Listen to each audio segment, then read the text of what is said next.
The like button, internally it's called the awesome button. It lived in product purgatory internally for about 2 years. It was developed as a hackathon project in the summer of 2007. Like, it constantly got bounced by the CEO, Mark Zuckerberg. Every implementation of it was just kind of goofy. It didn't feel right. And it turned out all of our product intuitions from years of working on Facebook were dead wrong. The Library of Alexandria was an attempt to capture all human knowledge. Fire and war destroyed it. Today, we try again. Welcome to the Library of Minds, where you'll learn the frameworks and mental models of the world's greatest thinkers. And when our conversation ends, yours begins. Each guest has created a digital mind on Delphi that you can talk to anytime, anywhere. I'm Dara Lejavardian. Let's dive in. I'm here with my friend Soleio, a prolific designer and leader, and one of the first people to really flesh out the role of a product designer. He was an early designer at Facebook, where he co-invented the like button and I think 1,000 other products, if I recall. Yes. And he led design at Dropbox, where he turned their design org into one of the most admired design orgs in Silicon Valley. And now he invests and advises design-first companies like Figma, Perplexity, and Delphi. Thanks for coming, Soleio. Thank you for having me. Starting in the early days, I know you kind of started your design career also developing and coding. And I'm curious how that multifaceted kind of skill set shaped the way you design, and if you think people today should try to have a multifaceted skill set, or if they should specialize. Oof, easy questions right out of the gate. Came in with the hard questions. Should have had 2 coffees this morning. I have pretty strong opinions about this because I grew up in the early web where we didn't have great design tools. The best that we had was Photoshop. And as many of you know, Photoshop is very ill-equipped for doing anything software related. It's a great raster editing environment, but raster editing was a small facet of the early web. And so I studied music at Duke University. And on nights and weekends, I spent my time building marketing posters and websites for my bands, my buddies' bands, eventually at Duke University departments. That became a line of business for me. And so the term design, I feel like I backed into a little bit, because most of the work that I was doing was actually shipping. It was actually producing live experiences out in the world. And that was the hook for me with web development, which is that you can make a thing and put it online, and it was out there. And when you're doing any sort of polish work, that sort of falls under the category of design. And a lot of that polish work didn't happen outside of code. It happened in the browser. It happened in the text editor. It happened, over an SFTP server. And back then we were hand rolling everything. So my foray into web apps was largely as a front-end developer. But because I had, pretty good Photoshop chops and I was able to make things clean and tidy and neat, I found that billing myself as a designer was a bit more attractive to startups in San Francisco than just being a front-end developer. Because in practice, I was doing the work anyway, of hybridizing front-end development and design. These days, I think we call them design engineers, but back then it was just more plainly called a designer. And I would argue that I think Facebook was actually the first to coin the term product designer. Yeah. Because when we actually instantiated the role, it made no sense to call ourselves web designers. We were working on a product team. Yeah. When we thought about the work that we were doing, it wasn't strictly just like page views. We were thinking about the system. We were thinking about the product experience end to end. Yep. And a lot of the work that we did wasn't really at the UI level. It really felt like it was sort of sitting at the product architecture level. So the term product design kind of took hold in the software context. And I would argue, I don't think there were any other companies that used the term before Facebook in a software context. So today, when you join a company as a designer or an engineer, there's millions of blog posts on like how to be a good designer, how to be a good engineer. You didn't have that. You said this was like one of the first product design roles. How did you navigate kind of an undefined world? Were you creating it as you go, or like what were your guiding principles? Yeah. There weren't a lot of comparables to work from. It made hiring extremely hard because we were sort of just inventing a role, like calling it Imagineer, right? And then trying to find people that fit the role Imagineer. For us, we felt that Facebook was predominantly a technology company, in that context, we were competing with MySpace. So we had a pretty formidable incumbent that we needed to run down. It took us about 4 years to do so. Everybody forgets that. We didn't get that for free. But the other piece was that we viewed design as a capacity for speed. We felt like a principal idea of Facebook as a culture, as a team, was that like our competitive advantage was going to be speed, that we can do everything faster than everyone else. That a team of 10 could do more in 1 month than most companies could do in a year. And through that culture, that just sort of perpetual lens of speed, we viewed design not merely as a practice of quality or necessarily an environment in which we need to sort of think about like the spit and shine and polish and the visual aesthetic of the product. Those things were necessary. I kind of think of it as like playing in tune. We view design more as like, how do we as a team enable engineers to be able to build in the Facebook environment? We often refer to Facebook as an environment, almost like an operating system, and where we would provide internal resources so that teams can make good decisions in self-serve componentry on their own and ideate and create experiments and generate new features and products without us necessarily having to be an explicit gate to get out to production. This resulted in a lot of like haphazard things going out to market. And sometimes we would have to chase down features that seemed a little goofy or obviously didn't get enough attention. But because we enforced this idea that every designer needed to be able to write code and push to production, there were no excuses for not fixing things that were not arranged correctly. If you saw it, you fixed it, right? We really took on this ownership mindset where it's like, if there are no obstacles to you writing to production, like you see something that's goofy, just fix it. You don't need to ask permission. That's why you work at a startup. And I felt like that culture of ownership and speed was like one of the defining characteristics of the team. Again, it made hiring very hard because we were trying to, call front-end developers designers. But I felt like, finding that intersection of people who were good front-end developers, were fast and were tasteful was sort of our sweet spot. And every person that we brought onto the team reinforced that idea or that principle for design. Yeah, and in that fast-paced culture, how do you, I know the speed was a priority, but was there ever a sense of, is this good enough? Like designing the like button, like the perfect like button in the world, or this is good enough, let's just ship it? Well, like button's got a weird story to it because it lived in product purgatory internally for about 2 years. It was developed as a hackathon project in the summer of 2007, and we didn't launch it until Q2 of 2009. It was one of those projects where like it constantly got bounced by the CEO, Mark Zuckerberg. Every implementation of it was just kind of goofy. It didn't feel right. And we had this like pretty simple rubric for what went out to production to 100% of users. Like, did we ship it internally? Did people qualitatively like it? Like, did we actually use it as where we were constantly dogfooding Facebook? And then two, did the numbers internally kind of reflect the kind of engagement that you would expect from everything else that we had that had been released internally? So there's a public version of Facebook, there's an internal version of Facebook, and anything that sort of crossed this threshold of like, okay, we've got employees, people use the product every day, is it producing the kind of numbers that we would expect relative to everything else? Okay, it seems like people like it, people are using it, let's go ahead and push it out to production to 100% of users. And that strategy for me was clarifying because it forced the question, rather it reframed the question of like, rather than thinking, should I work on photos, should I work on profile, should I work on privacy, what should I work on as a designer at Facebook? Instead, it reframed it as like, where can I have the greatest impact? Where can I increase the reads and writes of a system? We have this stupid like button, internally it's called the awesome button. We had this stupid like button project, right? And right now, all of our commenting interfaces are like vintages. Like we have a commenting interface from like 2005, one from 2006, one from 2007. None of them integrate with newsfeed privacy settings in the right way. So we should sort of like standardize them and we'll create a universal feedback interface. We called it the UFI.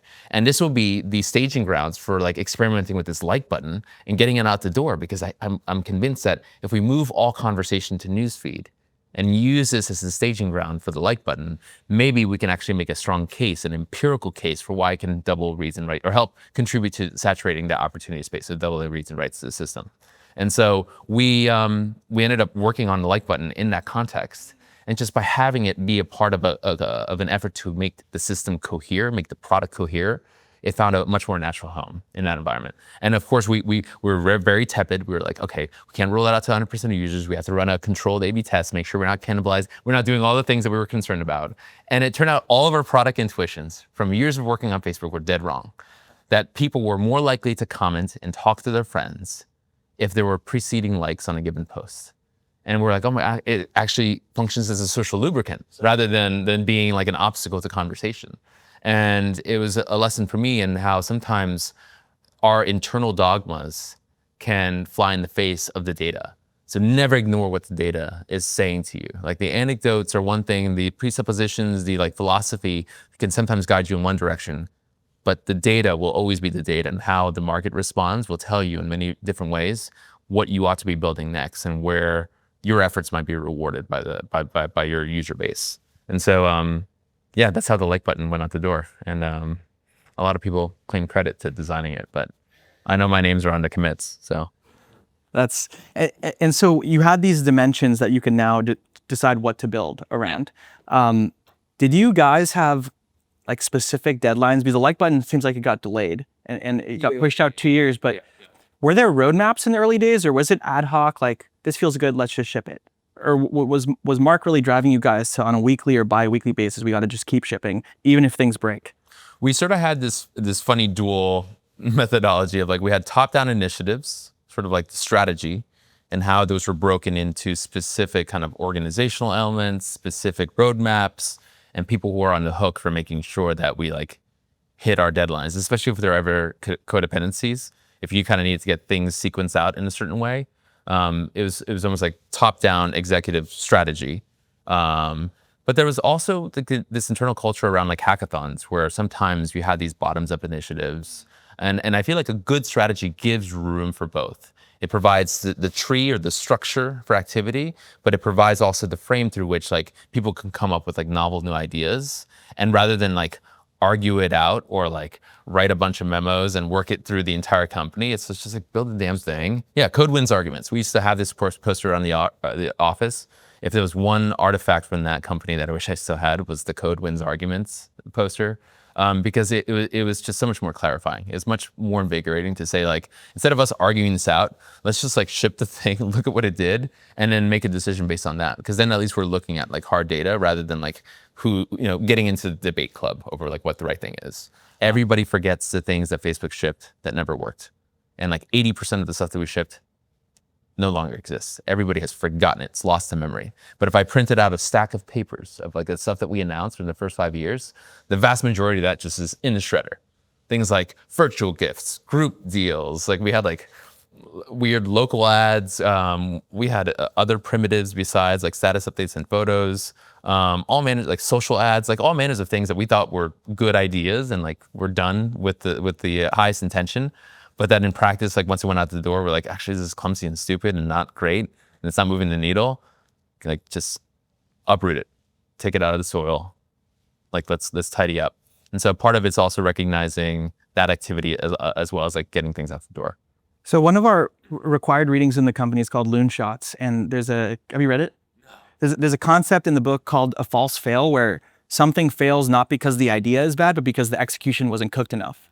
And so I'm curious, because like Delphi for the first year, like we had no data to prove that it was going to work. It just like took a bit longer for it to flesh out. So how do you know something is not working because the idea is bad, or maybe like, oh, maybe actually we just need to cook on it a little bit more? That's a really good question. I think that this varies case by case, but it's sort of the question of like, am I putting good money behind bad? If something isn't performing to expectations, can the team feel confident that they know why? Can they sort of say, okay, we've given this our best effort and it's just not taken with the market in the way that we expected it to? I think there's also an element of, do you have the initial conditions correct? So one of the painful lessons that we learned at Facebook, once we expanded beyond work networks. So we were originally colleges and schools, then we didn't just open up to the public, we launched to large employers of new grads. So that there would be like high graph density for every new network that we greenlit. And eventually we opened up to like normies, anybody with an email address could sign up for Facebook. And our retention numbers were abysmal. It was like falling off a cliff. And I remember, it was just kind of you can feel the blood leaving your face when you look at the numbers. You're like, we are so fucked. Because you were basically opening up the product and people would sign up and they wouldn't find anybody that they knew on the service. And we were like, oh, maybe we haven't built a universal product. Maybe we need to kind of rethink the newsfeed, right? And what we after you sort of dig into the numbers and you take a step back, you realize that like, okay, if we're spending all this effort trying to increase engagement in newsfeed, but when you look at where a person kind of ends up a couple weeks after they've signed up, a lot of these folks just aren't finding their friends. Maybe this is like a search problem. Maybe we shouldn't be like showing newsfeed if you don't have like more than 2 friends. Maybe like the initial conditions for these sets of users are poor. And so rather than treating this as a newsfeed problem, it's more of like a bootstrapping initial condition problem. If like the computer's not plugged in and the person can't turn on the computer, it's not because the computer's broken, right? Yeah. And so we were realizing that like, no, this is like more of an onboarding problem. And we should almost be like more regimented about onboarding so that like we know what are the initial conditions that ensure high probability of long-term engagement, doing cohort analysis and figuring out what are the 3 or 4 things that a person does in day 1 that are precursors for 6-month engagement, right? Putting their name on the service, putting their photo, putting one affiliation, whether it's their hometown, where they went to school, where they currently work, anything. And maybe we shouldn't even show them ads. Maybe we should forfeit advertising revenue until a person just clicks add friend or accepts friendships so they can get a critical mass of people that we can then start to show them content through newsfeed. And so sometimes it's a little bit of the initial conditions of understanding, like, did we assemble the thing correctly? Is it that the bike is bad, or is that we just did a poor job of like assembling it, right? Yeah. Anyway, I don't know if these analogies hold, but No, I love it. I love it. Enjoying the conversation? Got a question? You can ask Soleio's digital mind. Just check the link in the comments or description. And you've spoken a lot about intuition. Another one of our required readings is Build by Tony Fadell, where he talks about intuition first and then validating assumptions with data. Yeah. When you moved to Dropbox, you built your intuition as a designer at Facebook, where it was build fast and break things. And Dropbox all of a sudden was this very trust and safety focused company because people are trusting with data.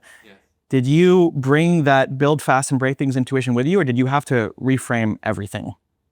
it was a challenging transition because I joined Dropbox as an investor and advisor to the company, and it ended up becoming a full-time employee at the end of 2012 after working with them for almost a year.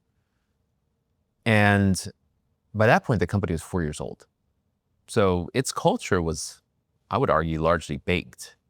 And having now lived abroad for a couple of years, it kind of felt like living abroad, where you feel a little bit like a foreigner, and your biases, your intuitions kind of bump up against like the native culture. And the native culture there was one, it was MIT flavored focus on thinking through the entire system, chasing down these like edge cases and sort of having a complete picture of the entire system to ensure that it had what Drew used to call space-shuttle-quality software, where it sort of felt like you can really stake your life on this thing.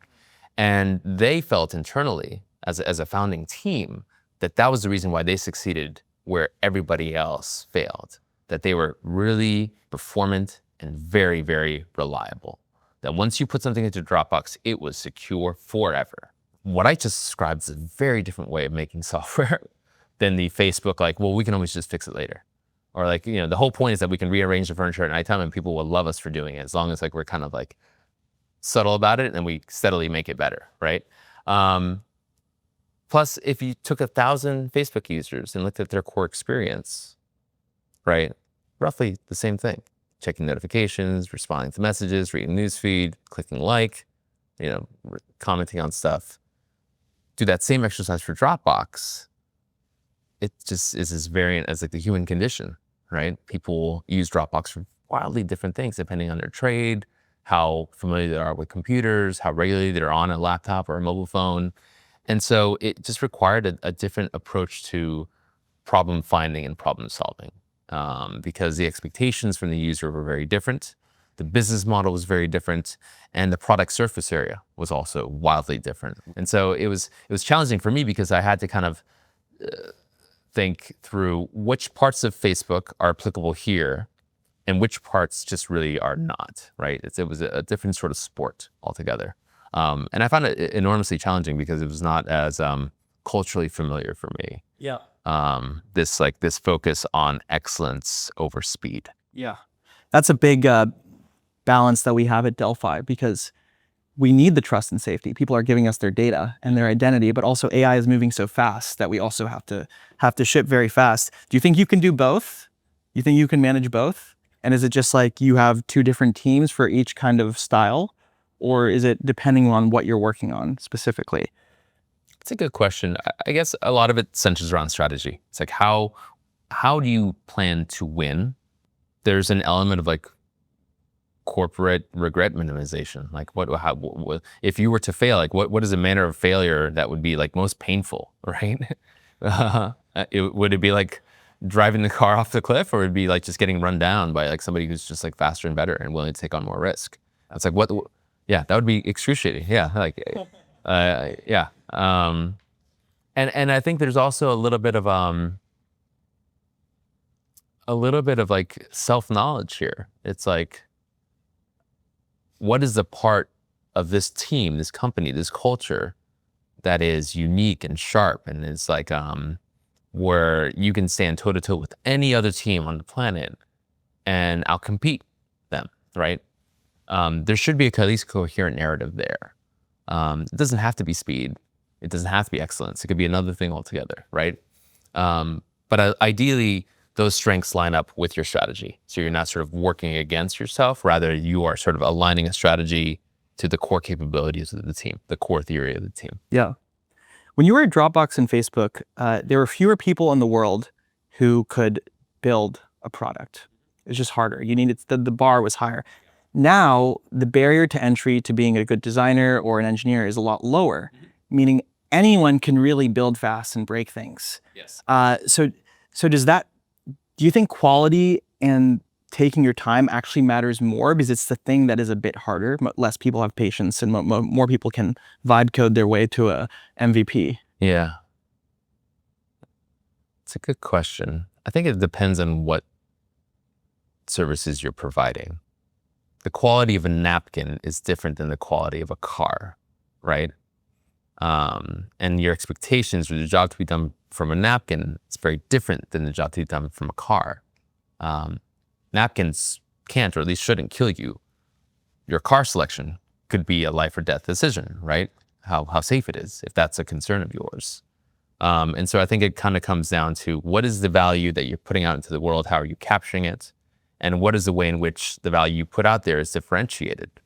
What are early customers saying back to you that they sort of are hanging their hat on and saying like, this is what I look to you for. This is the expectation that I've kind of internalized and expect you to advance in the world going forward. And in the case of Delphi, it could be as simple as like distribution. Maybe distribution is the most valuable thing that you can offer someone rather than fidelity of the individual. Or it could be the opposite. Maybe it's more like, no, actually, I'm choosing this service over others because it is the best representation of me that I can even fathom. It's like eerily accurate. And I'm willing to put in the time and the paces to make it the most accurate. And I'll sort of let the distribution solutions out there kind of like find me. I think that it ultimately comes down to like, what is the theory of the end customer and why they end up choosing your product over another, right? In much the way that every car maker has a theory as to why their car gets selected over another. So do you think design is a moat in an AI world? Or you don't think it's enough to make you a category king? I think design is a capability. It can be a moat, especially if it is a vehicle for future expectations. I think that there is this, there's this value of a brand which both provides like recognizability in the world, but it also sort of sets future expectations around what that company might be able to do for you. And, take, for example, a brand like, I don't know, say Nike, right? If Nike were to announce tomorrow that they're launching hotels around America, the picture that just appeared in your head is a function of their brand, right? And it has varying degrees of fidelity, but I would argue it has pretty high fidelity, right? Because many of you have probably seen or walked into a Nike store, you've seen all of their collateral, you've seen their aspirational footage, you have felt those commercials that really land in a way that's profound and makes you sweat because you're like, yeah, let's just fucking go do it, right? And so all of that is an encapsulation of brand design, which can pay dividends if you're able to service your customers in new ways that sort of fit and further enhance that brand vessel. I think that with software, where design can be a moat, is where it's able to align speed of software development to a novel strategy for how you can create technology or network effects that ultimately bring extraordinary value to an end user. And in some cases, its presentation on day one may not matter all that much, right? I guess I'm always going to prefer utility over novelty or even beauty, because utility at the end of the day is a thing that people have a bone deep response to. If I had a cracked Game Boy that showed you the stock prices of tomorrow, right? You wouldn't care about the design of that cracked Game Boy, right? That would be the most useful fucking thing on the planet. You wouldn't sort of say that design is its moat. I think that utility is a form of power, and design can be an expression of utility. But I think that it ultimately comes down to how it empowers the individual, the person at the end of the experience. And Facebook often talked about this as system-centric design. And so that's where I always steer towards. It's how can design increase your capacity for speed, for understanding the world, yourself, your users, and for driving utility, ideally in a beautiful form. I'm so happy this is going into your Delphi. I don't need to take notes. I'm just gonna be asking you for advice. So something that I think a lot about, maybe you're gonna tell me, Dara, you shouldn't be thinking about this, but I do think a lot about it. Okay. Is your coworkers say that? Yeah, we'll see. A lot of the UX patterns we know today were invented in a pre-AI world. And so post-AI, the question is, do we try to rebuild what we know about UX from first principles, or build on top of what we already have? And I'm a big analogy guy. So the analogy is, you have a stone wheel and then you find rubber. You don't put rubber around the stone. You reinvent the wheel with rubber. And so when we were building Delphi, I'm like, okay, we have menus and buttons and all these things, but what would this have looked like if AI were around in the beginning of the internet? Is that a worthy question to be asking and spending time thinking about these days, or not? I think my short answer is yes, it's a worthy question to be asking. I find that it can be just a general approach to designing experiences. And so I think it's just a worthy exercise for this team. If you are an AI native company, you should be just familiar with the tools of today. Because what Google's doing, Gemini, is as relevant to what you're doing as what the startup across the street is doing right now. Last question. I have a couple more, but I want to open it up to questions. What got you excited about Delphi? I know you have tweeted about the idea before. Yeah. So my last big project at Facebook was Messenger. And one of the things that you do when you're fixing IE6 bugs and just dealing with bullshit not working and you're just trying to get something out the door is you try to motivate yourself with how V1 opens up future opportunities that are exotic and weird and where you're accruing power. And we had this this internal idea of what we called Oprahbot. And Oprahbot was basically if Oprah Winfrey uses Messenger, that'd be awesome, because then we can start to help her talk to anyone on the planet. How much of her texting would we need to know to simulate her, right? And I found the idea provocative because I had stumbled upon this old Steve Jobs interview from, I think it was from 1985 in Playboy magazine, of all things. I have a hard copy of this thing. Yeah? It's awesome. Yeah. Oh. Yeah. I chased this hard copy down. I found it online first, but I chased this thing down. Yeah. And it's a beautiful moment in time because it's shortly before he gets ousted from Apple, and it was just months after they had shipped the Macintosh, which he felt was like his crowning achievement, his like great contribution to humanity.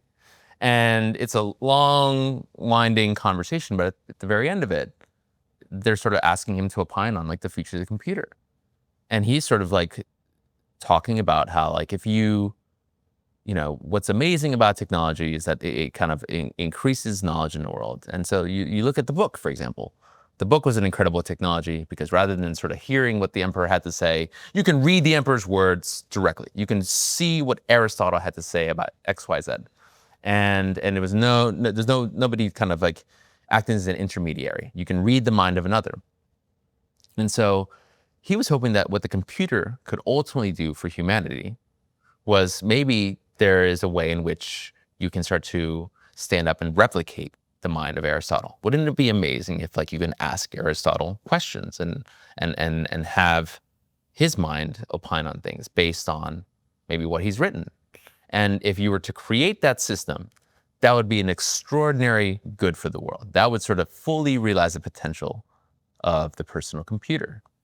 Now, Steve Jobs says a lot of crazy shit, but he said this in 1985, right? And that promise has lingered in the air. And that promise kept me motivated to deal with IE6 bugs at like 2 a.m., right? Just to get Messenger out the door. And I still think that promise, that idea, is just sitting out there waiting for the first company to seize it, right? Why I'm excited about Delphi is like, if you guys don't do it, who's gonna do it, right? Why not you guys?